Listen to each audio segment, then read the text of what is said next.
Aujourd'hui, nous avons la chance de faire connaissance avec Isabelle, une femme engagée et passionnée qui a choisi de mettre son expertise au service des communautés autochtones.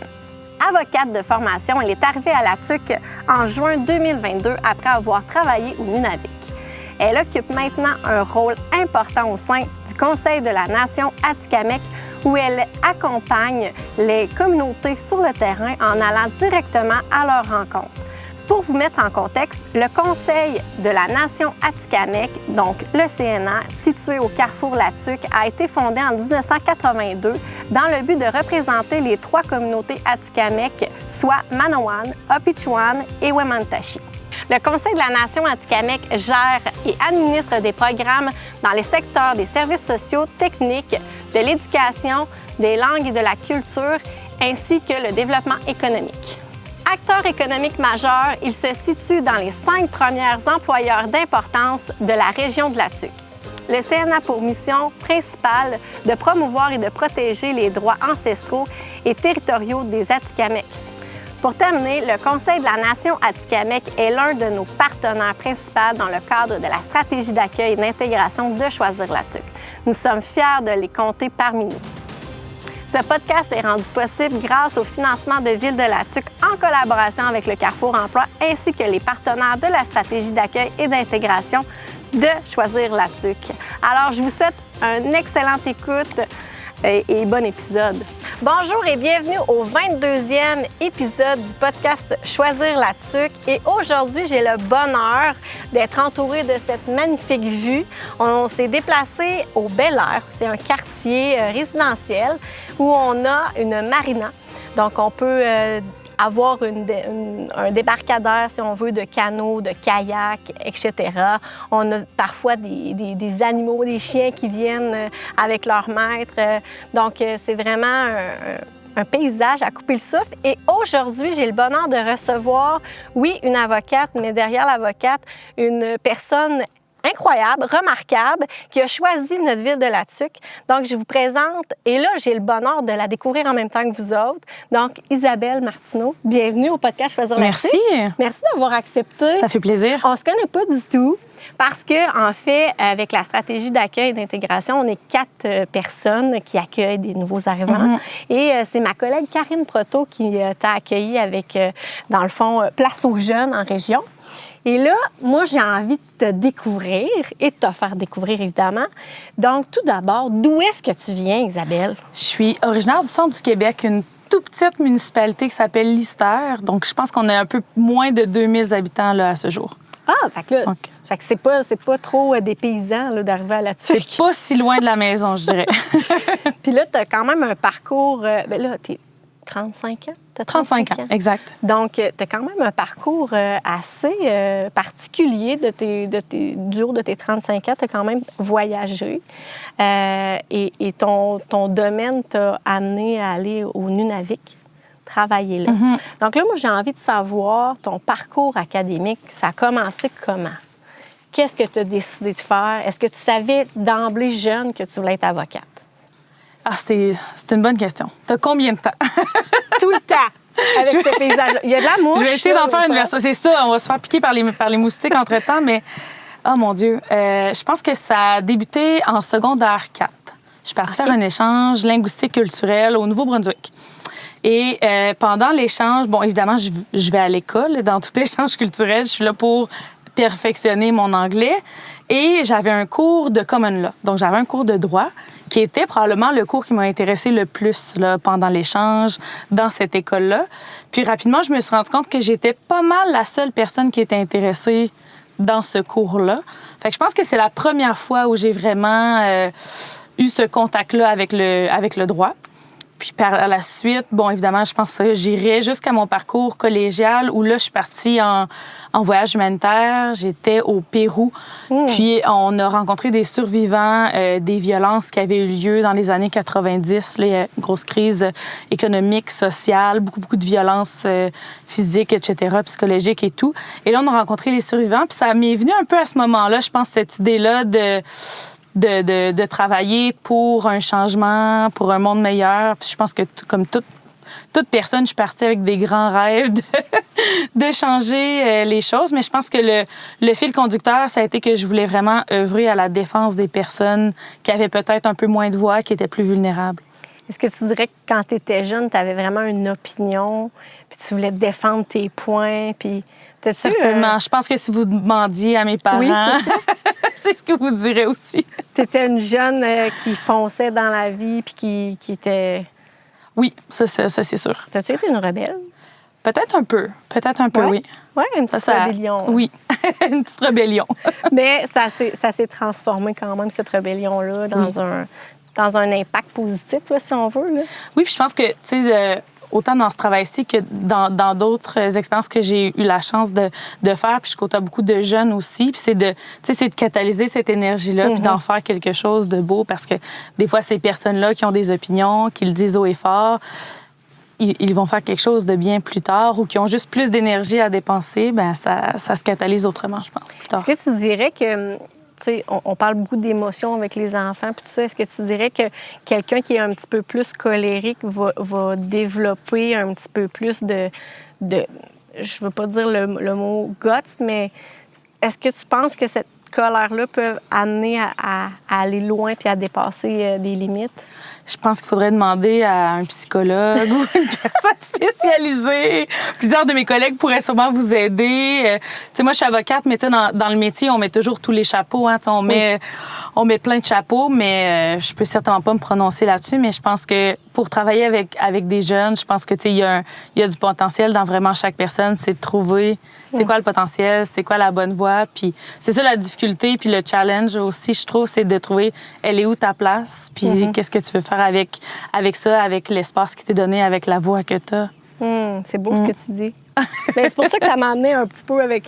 Peut-être que j'ai choisi la mauvaise émotion, là, mais c'est vrai que moi, je trouve que des fois, ça peut être porteur certaines émotions, bref. Ouais. Mais là, moi, j'ai envie qu'on parle du Nunavik. Quelle idée t'est venue de dire je décolle de ta petite ville puis je m'en vais au Nunavik travailler pour une communauté? Il y a quelque chose qui t'a appelé, j'imagine. Moi, j'ai quitté mon village rapidement pour aller à l'école. Donc, tu sais, je pense que c'était pas un départ de ma région à ce moment-là, vu que je l'avais déjà quitté. J'ai fait mes études, puis j'ai débuté ma carrière à l'international. Donc, je travaillais à l'international pendant 4 ans à la Cour pénale internationale, puis j'ai fait d'autres petits mandats aussi. Puis par la suite, pour différentes raisons, je suis revenue au Québec. Puis pour moi, c'était tout naturel que d'aller travailler à l'aide juridique. C'était vraiment un employeur... Là, je ris, je te vois te faire piquer par les moustiques. Ça m'a rentré dans l'oreille. Je suis désolée. Puis c'est ça, à mon retour au Québec, en fait, je suis allée travailler à l'aide juridique, qui, pour moi, était vraiment un employeur de choix qui correspondait à mes valeurs, puis à ce que je faisais, à ce qui était ma spécialité, qui est le droit criminel et pénal au niveau international. Donc, je suis revenue pour exercer justement en droit criminel à l'aide juridique, en protection de la jeunesse. Et rapidement, j'ai exercé en Abitibi, puis rapidement, j'ai bifurqué vers le Nunavik. Et pour moi, ça a été un peu cet entre-deux, entre l'international où tu es dans un monde culturellement différent, où les défis sont différents aussi, et d'être au Québec, dans une grande ville, en milieu urbain, etc., où les défis sont certainement...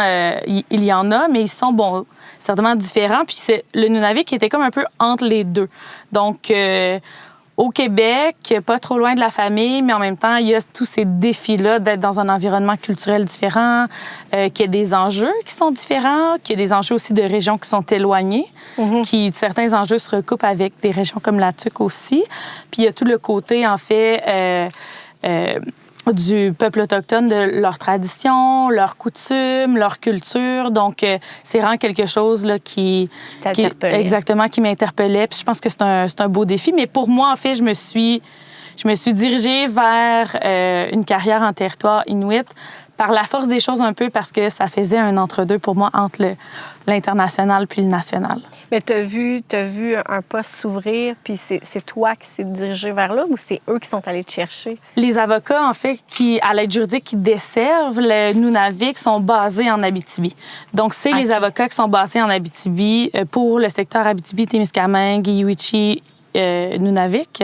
Et donc, moi, j'exerçais à Rouyn-Noranda à ce moment-là. Donc, j'ai simplement bifurqué là, vers les villages et les communautés inuites. Qu'est-ce qu'ils t'ont appris, cette belle communauté-là? Tellement de choses. Je pense que ce qu'on réalise le plus, puis l'avantage que j'ai eu peut-être, c'était d'habiter aussi en territoire parce que c'est différent que d'arriver pour la cour le lundi midi et de repartir le vendredi après-midi. On dirait qu'on voit un côté beaucoup plus négatif parce que, bon, évidemment, on traitait des dossiers de droit criminel, de protection de la jeunesse. Donc, nécessairement, c'est pas les choses les plus heureuses qui se sont passées, mais que d'habiter en territoire, ça t'apporte une autre vision, puis ça t'apporte une autre perspective, puis tu as ce contact-là privilégié avec les gens où tu les vois à l'extérieur de la cour. Puis je pense que ça, c'est quelque chose vraiment qui a marqué mon parcours. Puis je pense qu'on voit à ce moment-là toute la résilience du peuple, puis la résilience de ces personnes-là qui ont traversé des choses...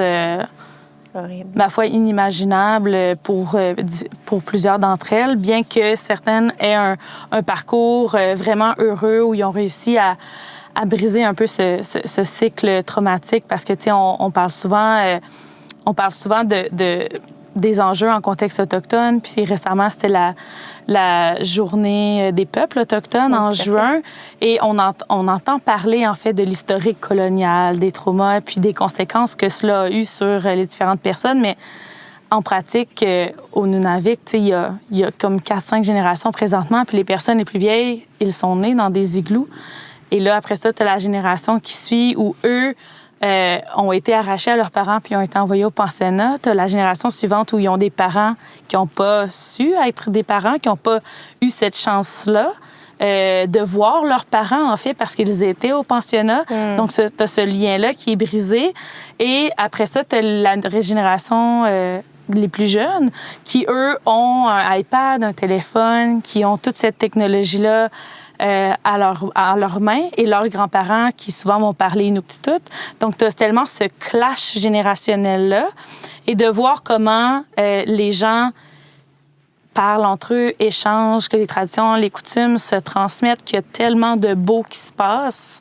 En plus et en fait, c'est même pas en plus le mot, c'est vraiment malgré tout ce qui s'est passé. Je pense que c'est ça le plus beau, de cette résilience-là. Puis on le retrouve ici chez la nation Atikamekw aussi, à un différent niveau, parce que, bon, les enjeux sont différents, puis l'historique est différent aussi, mais on retrouve, je pense, cette résilience-là, puis ce désir d'avancer, puis de faire mieux, puis de briser un peu ce cercle traumatique. Ils essaient de changer les choses de plus en plus, puis de les améliorer. Puis, comme tu l'as dit, là, c'est vraiment une résilience. Puis on a tout à apprendre d'eux, là, en fait. Là. Oui, tellement. Je pense que c'est ça. Il y a tellement de... Tu me demandes qu'est-ce qu'ils t'ont appris. C'est dur à dire comme ça parce que, tu sais, tellement de choses. Puis je pense que des fois, c'est dans les échanges quotidiens, dans le silence qu'il y a, dans les conversations, dans un sourire, dans un rire, parce que c'est tous des peuples extrêmement rieurs qui ont appris à survivre, en fait, puis à voir les choses différemment. Donc, je pense qu'il y a plein de choses à apprendre. Puis quelqu'un qui viendrait ici à la TUC, je pense, le constaterait directement parce qu'il y a vraiment... En fait, c'est le territoire Atikamekw, donc il y a beaucoup d'Atikamekw sur le territoire, ici, en milieu urbain, puis en communauté élevé, aussi. Ouais. Exact. Ouais. Puis... en fait, tu t'es imprégné d'eux, j'ai l'impression. Est-ce qu'il y a quelque chose qui te manque du Nunavik? C'est dur à dire. Je pense que, tu sais, j'ai eu plusieurs expériences professionnelles dans ma carrière. J'ai toujours l'impression que je peux retourner à chacun de ces endroits-là. Donc, tu sais, pour moi, c'est pas une page qui est complètement fermée. Tu sais. C'est un lien qui reste. Oui, c'est ça. Puis j'ai d'autres projets aussi avec certains organismes inuits et autres. Donc, il y a toujours ce lien-là qui est là. Puis, je pense que c'est ma manière de voir les choses. Je pense pas que j'ai fermé ce livre-là. Je pense simplement que c'est une étape dans autre chose, mais je garde que des bons souvenirs, mais j'espère y retourner prochainement. Au moins pour aller pêcher, aller voir les membres de la communauté, etc. Les liens exact. Qui t'unissent à eux, finalement. Exact. Ouais. Puis là, on s'entend, on va parler de la TUC parce que tu as choisi de venir t'installer à la TUC. Oui. Quel choix t'a amené à dire « je m'en viens habiter à la TUC et travailler pour le Conseil de la Nation Atikamekw » ? Pour moi, ça a été un choix professionnel. Donc, en fait, autant ma carrière internationale que mon emploi pour l'aide juridique, autant en territoire inuit qu'ailleurs, c'est pas des emplois que j'ai quittés parce que j'aimais plus ce que je faisais, mais surtout parce que j'étais rendue à un moment où j'avais envie de nouveaux défis, j'avais envie de vivre autre chose dans ma carrière. Donc, c'est un peu à ce point-là où j'en suis arrivée, puis c'est pour ça que je suis venue à la TUC, puis que j'ai joint le Conseil de la Nation Atikamekw. Dans l'introduction, j'ai parlé que tu es arrivée en juin 2022. Oui. Donc là, ça l'a fait 2 ans. Ça fait 3 ans. 3 ans, en fait. Oui, je dirais, on est en 2023. Donc, ça fait déjà 3 ans que tu es rendu ici. Mm-hmm. Donc là, tu as vraiment pu vraiment constater les paysages, la richesse de notre territoire. Mm-hmm. Et là, de ce que je comprends aussi, c'est que tu as à te diriger dans les différentes communautés qu'on a ici. Comment tu trouves ça de voyager de Opichwan, de Manawan, de Wemantashi? Bien, le Conseil de la Nation Atikamekw, en fait, regroupe la communauté Atikamekw de Manawan, la communauté Atikamekw de Wemantashi, puis l'Atuk urbain. Obidjwan, eux, vraiment, tous les emplois sont occupés dans la communauté. Donc, ils sont séparés du Conseil de la Nation Atikamekw présentement. Mais j'ai quand même eu à me rendre à Obidjwan pour différentes consultations, différentes collaborations qu'on a avec la communauté. C'est certain qu'à Obidjwan de la TUC, c'est un petit peu de route, mais ça se fait très bien. Je l'ai même fait dans une tempête où on espérait avoir de l'aide de l'au-delà pour traverser la route. Mais ça se fait super bien. Puis je pense que c'est vraiment des moments riches, autant quand on va en territoire avec les jeunes, que qu'on est en territoire avec les aînés ou qu'on a directement dans les communautés pour différentes rencontres ou autres. Je pense si c'était que de moi, j'y serais là, à tous les mois. Malheureusement, il y a un nombre d'heures limité là, dans les journées, mais je pense que c'est des paysages qui sont vraiment à couper le souffle, puis c'est des expériences qui sont toujours super riches. Ils sont contents de te voir arriver, j'imagine? Bien, je ne sais pas, il faudrait leur demander. Okay.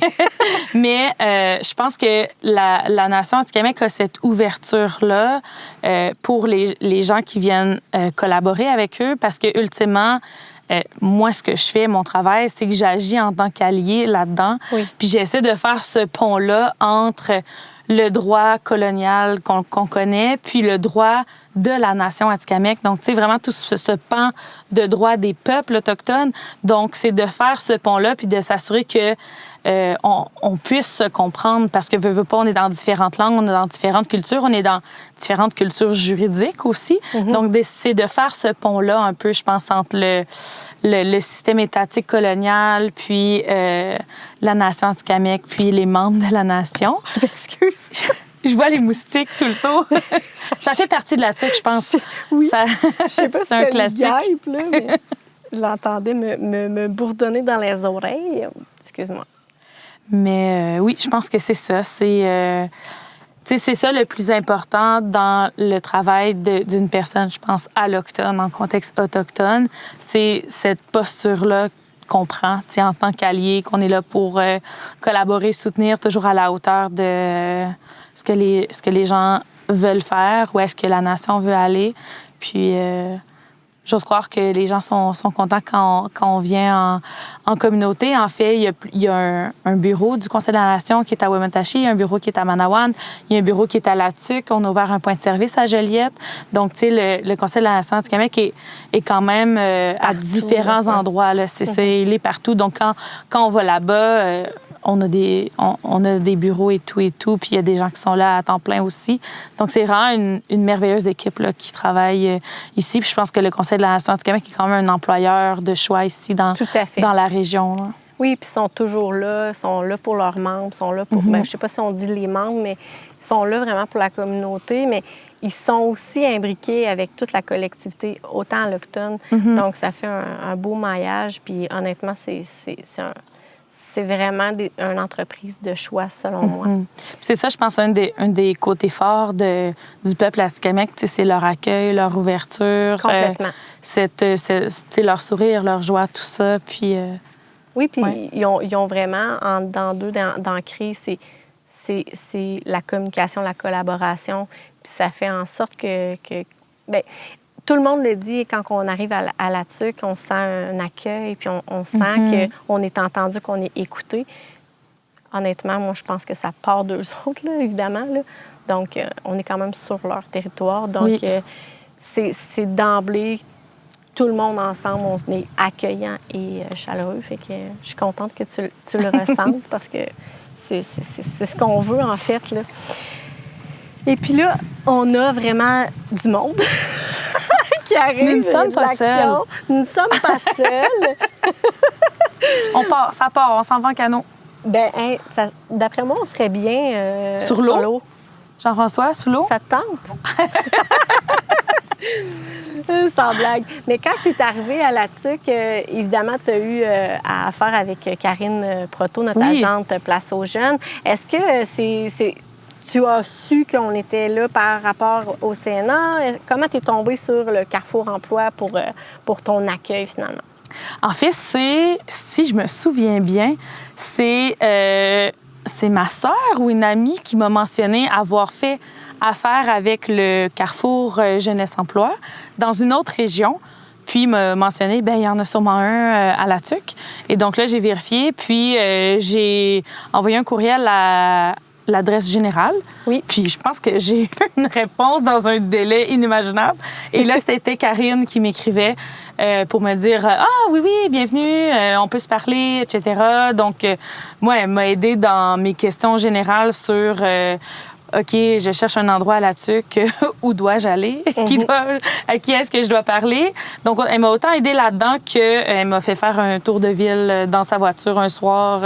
Elle m'a montré un peu les endroits. Elle est venue montrer ici, la marina. Donc, on s'est promenés. Donc, pour moi, ça a vraiment été d'une aide, vraiment une aide inestimable. Exactement. Dans le fond, tu t'es inscrit sur la plateforme de Place aux Jeunes. J'ai l'impression d'avoir envoyé un courriel, mais je me suis peut-être inscrite sur la plateforme Place aux Jeunes parce que ça fait déjà 3 ans. Exactement. En fait, pour ceux qui se demanderaient, dans le fond, cette plateforme-là est pour les 18-35 ans. Et quand tu t'inscris dans cette plateforme-là, tu sélectionnes vraiment à quel endroit au Québec tu aimerais aller. Et là, tout de suite, les agents de chaque endroit, donc, mettons, à la TUC en Mauricie, là, c'est Karine Proto. Si ça avait été juste la Mauricie, là, il y aurait eu plusieurs agents qui auraient communiqué avec toi.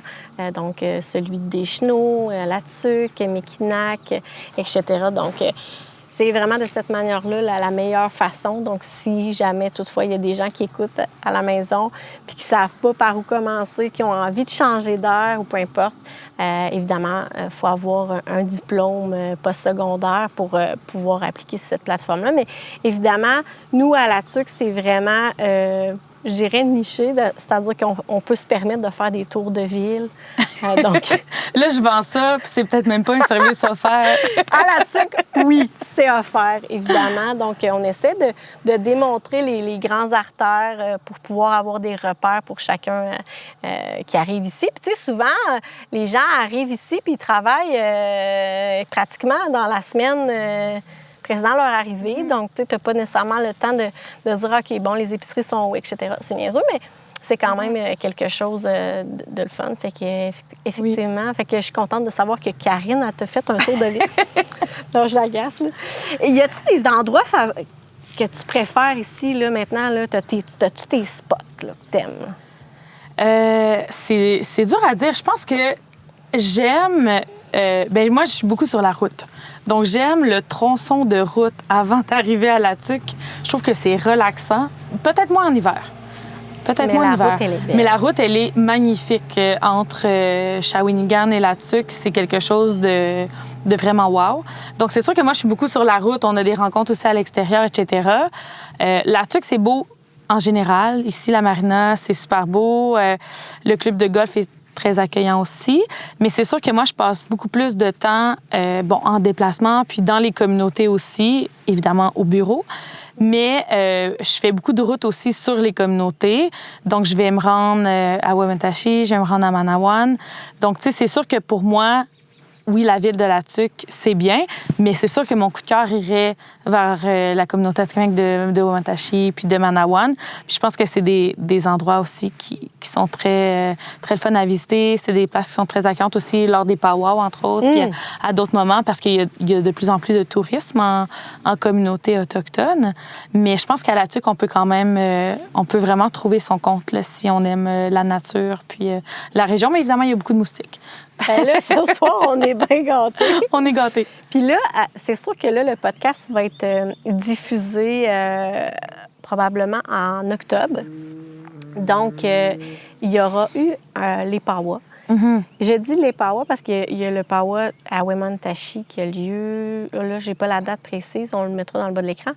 Mais il y a aussi une jeune fille qui a appliqué au budget jeunesse pour faire un powwow ici même à La Tuque, pour démontrer à la jeunesse de La Tuque qu'est-ce que c'est un powwow.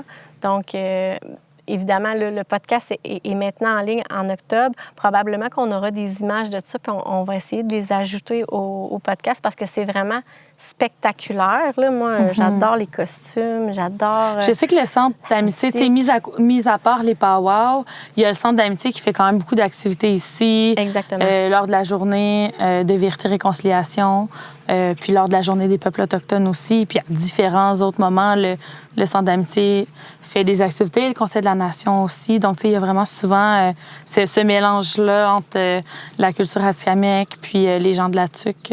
Effectivement. Mais tu sais, ils font partie d'un très grand pourcentage là, de la collectivité ici. Là. Oui, c'est ça. En fait, on est sur leur territoire ancestral. Exactement. Donc, c'est ça. J'espère qu'on aura des belles images à vous montrer, mais c'est vraiment quelque chose. Si vous avez la chance d'aller participer, d'aller voir, c'est vraiment magnifique. Oui. De voir les générations aussi, les familles. Les générations qui se rassemblent, exactement, oui. Effectivement. Fait que, donc, c'est vraiment la route, toi, que t'aimes. En fait, moi, mon highlight, c'est vraiment les étendues d'eau. Je suis une grande fan des lacs, des étendues d'eau. Donc, les étendues d'eau, en général, c'est vraiment ce que j'apprécie. Puis, je pense qu'aux alentours de La Tuque, il y a tellement de lacs, il y a tellement de... Il y a juste la rivière Saint-Maurice qu'on retrouve un peu partout, qui longe. C'est vraiment spectaculaire, les lacs, les rivières qu'on a. Puis, tu sais, la qualité de l'eau. Là, en ce moment, il n'y a aucun courant. Donc, l'eau est calme. C'est vraiment... On a cette chance-là ici, vraiment. Avec tout ce que tu as vécu, tout ce que tu as pu voir aussi, qu'est-ce qui te rend le plus fier de ton parcours jusqu'à maintenant? C'est dur à dire. Puis je pense qu'on m'avait posé cette question-là récemment, mais dans un autre contexte. Puis j'arrivais pas nécessairement à répondre directement, mais ce qui me vient à l'esprit, je pense que c'est comme la globalité du parcours, cette position-là, tu sais, d'allié puis d'avocate de la défense au service, puis en collaboration, vraiment, parce que oui, c'est un service, mais on est vraiment là en défense à aider son prochain, à collaborer avec ces personnes-là qui sont plus souvent qu'autrement les personnes les plus vulnérables de la société. Donc, tu sais, tant à la Cour pénale internationale que lors de d'autres mandats à l'international, qu'à l'aide juridique, que c'était soit en Abitibi ou en territoire inuit, ou même ici pour le Conseil de la Nation. Je pense que c'est cette posture-là d'avocat de la défense. Puis mon mentor à l'international, devant la Cour pénale internationale, me disait toujours, tu sais, nous, les avocats de la défense, on est le dernier rempart contre l'injustice. Puis ça m'avait vraiment marqué. Puis c'est une phrase que je dis puis que je redis des fois à des collègues ou dans d'autres circonstances, parce que je trouve qu'il y a une image qui nous vient en tête. T'sais, c'est d'imager un concept. Puis il y a beaucoup d'avocats, tu sais, en général, les avocats de la défense, c'est ça la posture qu'on a. Tu sais, c'est toujours un peu David contre Goliath. Tu sais, c'est l'État qui est de l'autre côté. Donc il y a ce rôle-là d'avocat en général, puis surtout d'avocat de la défense, que tu es toujours un peu à contre-courant. Tu es toujours à essayer de faire valoir une cause, à porter la voix de quelqu'un ou à défendre quelqu'un qui traverse la pire phase de sa vie à ce moment-là, puis qui a besoin d'aide. Donc, tu es toujours amené à être dans des circonstances comme ça. Donc, c'est dur de dire, tu sais, qu'est-ce que je suis plus fière du parcours, mais je pense que c'est peut-être cette posture-là d'allié, d'avocate de la défense, d'aide dans ces moments-là qui sont pas nécessairement toujours les moments les plus ensoleillés ou... J'ai l'impression quand dans ton rôle à toi, c'est ça, c'est d'être porteur puis de trouver les bons mots, j'imagine, pour la personne qui est dans un moment, justement, peut-être de vulnérabilité, qui n'est pas capable de se défendre. Puis ça, moi, je trouve ça beau. C'est t'as une candeur dans le sens que tu prends tous tes outils puis tu vas au combat pour quelqu'un. Puis moi, honnêtement, je trouve ça vraiment admirable. Puis j'ai envie de te remercier. Ah, merci. pour tous ceux et celles qui croiseront ton chemin. Malheureusement, c'est jamais des moments faciles. Personne qui a choisi ça. Là. Oui, c'est ça. Puis, tu sais, il y a vraiment beaucoup d'avocats, tu sais, qui travaillent pour l'aide juridique au Québec. Puis je pense que pour moi, c'est ça qui m'avait attirée vers l'aide juridique.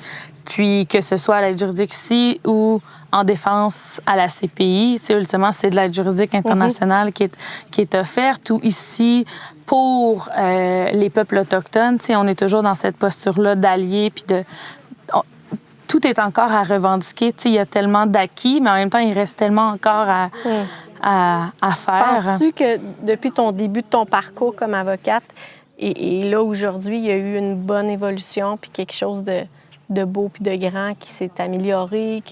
Est-ce que tu penses qu'on est dans un vent de changement positif ou... Pour la justice en général? En général, oui.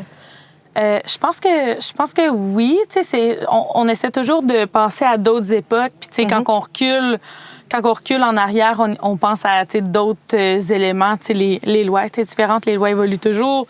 Il y avait des éléments qui étaient criminalisés, qui sont plus criminalisés aujourd'hui. Donc, tu sais, il y a cette évolution-là, mais c'est difficile Tu sais, moi, ça fait 10 ans cet été que je suis avocate. C'est difficile en une décennie de se dire, OK, tu sais, qu'est-ce qui a beaucoup changé? Parce que, tu sais, on en parlait tout à l'heure de mes travaux de recherche, puis je fais le retour sur tous les rapports qui ont été faits sur la justice en contexte autochtone.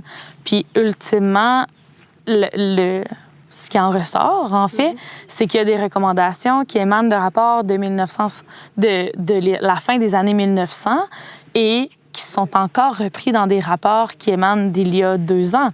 Donc, et il y a des rapports qui sont aussi vieux que 1967. Donc, tu sais, il y a des choses, il y a des recommandations qui ont été faites par des experts qui sont encore des recommandations qu'on émet aujourd'hui en contexte autochtone. Donc, est-ce que la justice a évolué? Oui. Est-ce que la justice étatique a laissé autant de place que désiré aux droits des peuples autochtones? Il faudrait demander aux personnes concernées, mais je pense que poser la question, c'est y répondre. Oui, tout à fait. Et là, évidemment, ma dernière question, c'est est-ce que tu sens qu'il y a des ponts qui se créent ici, même à Latuq, entre les cultures? Est-ce qu'on pourrait améliorer des choses, nous autres, en tant que Latuquois, Latuquoises? Je pense qu'il y a des ponts qui se créent. Moi, je suis là depuis 3 ans à Latuq, puis en territoire Atikamekw. Je pense qu'il y a des ponts qui se sont créés. Je pense qu'il y a des ponts qui se créent encore. Est-ce qu'on peut améliorer? C'est sûr qu'on peut toujours améliorer. Ce serait illusoire que de se dire qu'il n'y a plus aucune discrimination, même ici à Latuq, où on est habitué de côtoyer les personnes Atikamekw. Puis on dit Atikamekw, mais moi, l'autre fois, à la pharmacie, j'ai croisé une Inuit. Donc, tu sais, il y a des gens d'autres peuples autochtones qui sont à Latuq aussi, bien qu'on est sur le territoire ancestral de la Nation Atikamekw, donc ils sont majoritaires. Mais je pense qu'il y aura toujours quelque chose à améliorer, il y aura toujours quelque chose à faire mieux. Puis c'est de penser à ce qu'on peut faire individuellement comme citoyen, comme Latuquois, comme Latuquoise, comment on peut agir, comment on peut tendre la main, puis aussi comment on peut essayer, en fait, de parler puis d'agir d'une manière qui pourrait être plus juste. C'est beau, ça. Bien, merci beaucoup, Isabelle.